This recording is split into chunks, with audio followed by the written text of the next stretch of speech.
Karine Deniensos, bonjour. Merci de passer par le plateau télé du Salon des entrepreneurs de Lyon.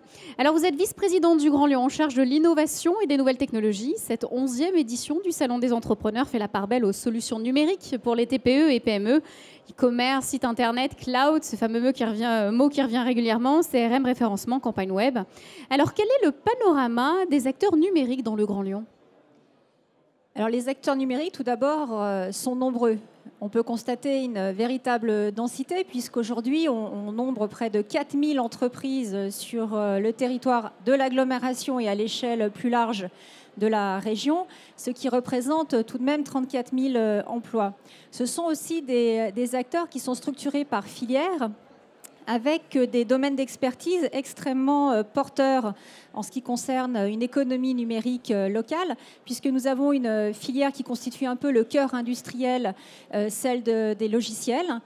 Nous avons également une industrie des contenus qui est très développée avec un antécédent, puisqu'il y a encore quelques années, nous étions extrêmement puissants dans le domaine des jeux vidéo, et aujourd'hui, nous avons étendu ce savoir-faire à d'autres domaines comme la 3D animation ou l'ensemble des contenus numériques.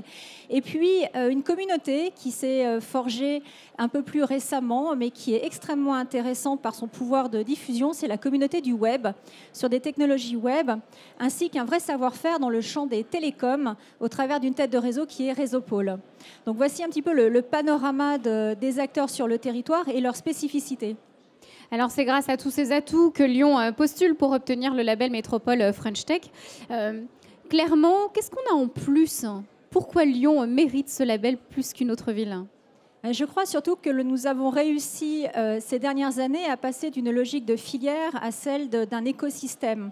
Et lorsqu'on parle d'écosystème, c'est surtout les interactions qu'il faut regarder. C'est-à-dire que tout d'abord, cet écosystème aujourd'hui repose sur le tissu d'entreprise que j'évoquais, mais aussi sur des dispositifs tels que des incubateurs, 8 incubateurs sur notre territoire, mais aussi des accélérateurs, des espaces d'innovation que sont des espaces de coworking, des living labs, des fab labs, et puis une activité événementielle extrêmement dense, un programme qui permet à tous ces acteurs et composants de se rencontrer.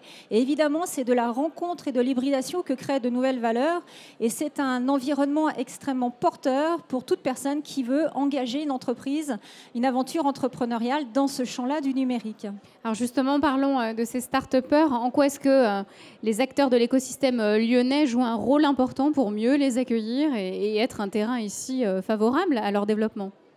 Alors nous avons organisé la réponse à l'appel French Tech, mais ce qui est à noter, c'est que cette réponse s'est faite dans un esprit collaboratif, c'est-à-dire que nous avons eu une mobilisation que l'on peut qualifier de massive, qui a commencé avec l'écriture d'un manifeste qui a émané de près de 400 acteurs, entrepreneurs, entreprises, des personnalités qui ont envie d'exprimer comment ils voyaient le futur du numérique à Lyon et comment nous souhaitions répondre à cet appel French Tech, pour ensuite se constituer en groupe de travail.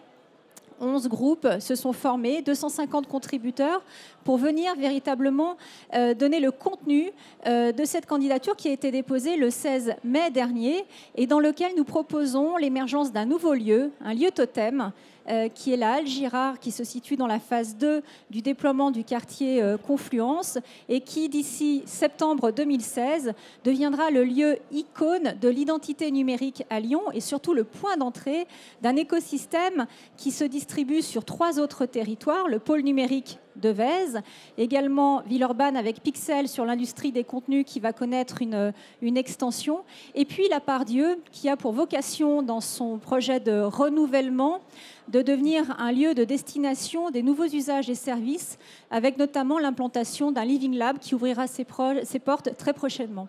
Voilà un vaste programme qu'on va pouvoir suivre au cours du Salon des entrepreneurs dans les quelques années à venir. Karine Deniensos, merci beaucoup d'être venue sur ce plateau. Très bon salon à vous. Je vous remercie.